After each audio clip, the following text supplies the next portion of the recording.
This is the Allflex Repeater Syringe. These syringes are really nice for when you're processing cattle because you can fill it for multiple doses.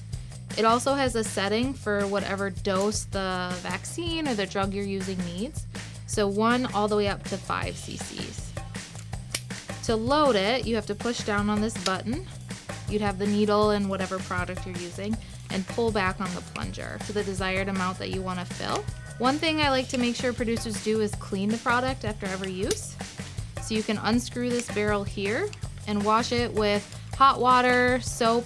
Just make sure you rinse it really well and don't use a disinfectant because it can deactivate the vaccine for the next time you use it. And then make sure to air dry and it'll be ready for next time.